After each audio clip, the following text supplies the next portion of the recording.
Éversion de la cheville en excentrique contre le mur.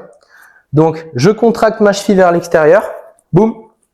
Je positionne mon pied. J'applique de la force dans le mur pour que la force aille dans ma cheville et vraiment que ma cheville, il y ait mon poids de corps dessus.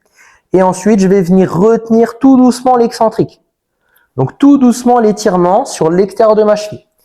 Une fois que je suis dans cette position-là, donc quand je suis dans le sol, je continue. Je continue d'aller chercher de l'étirement jusqu'à ma fin d'amplitude. Et là, je suis à ma fin d'amplitude. Une fois que ça tire bien et que je suis à mon max, je reste 2-3 secondes. Là où il y a beaucoup de tension mécanique, comme ça, mes tissus y prennent. Et ensuite, je relâche. Deuxième répétition, et etc. Et je fais le nombre de reps qui est marqué dans la programmation d'entraînement. Donc, ici, ce qu'il faut que tu ressentes, c'est la contraction sur l'extérieur de la cheville. Donc, sur les éverseurs de la cheville.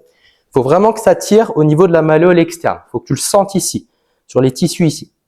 Donc, je contracte et après, je retiens l'étirement. Donc, je retiens la phase excentrique.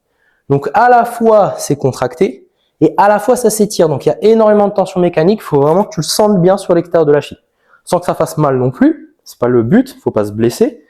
Mais il faut que tu sentes que ça travaille. Du coup, position de base, position raccourcie. Vraiment à fond. Je contracte ma cheville vers l'extérieur pour raccourcir les tissus. Une fois qu'ils sont raccourcis, j'applique mon poids de corps, donc je lutte dans le mur, et ensuite, hop, ça commence à s'étirer. Et moi, je retiens le plus possible l'étirement. Donc, contraction plus étirement. Et je continue, je continue, je continue. Ça tire à fond, je sens tous les angles du mouvement, je sens que ça bosse et que mes éverseurs de la cheville, ils bossent à fond. Et ensuite, on est bon pour l'excentrique. Je reviens au début et j'enchaîne le nombre de répétitions qui est marqué sur la programmation d'entraînement. Je te fais 2 exemples types. C'est parti. Ok, là je contracte, je reste 2-3 secondes, position de base, comme ça les fibres elles prennent, elles se mettent sous tension.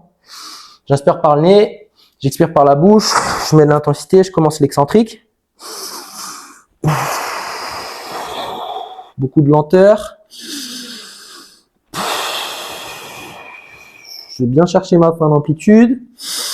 Là je l'ai, je reste 2-3 secondes. Ok, deuxième rep. Je contracte, ok, c'est parti. Je retiens l'excentrique.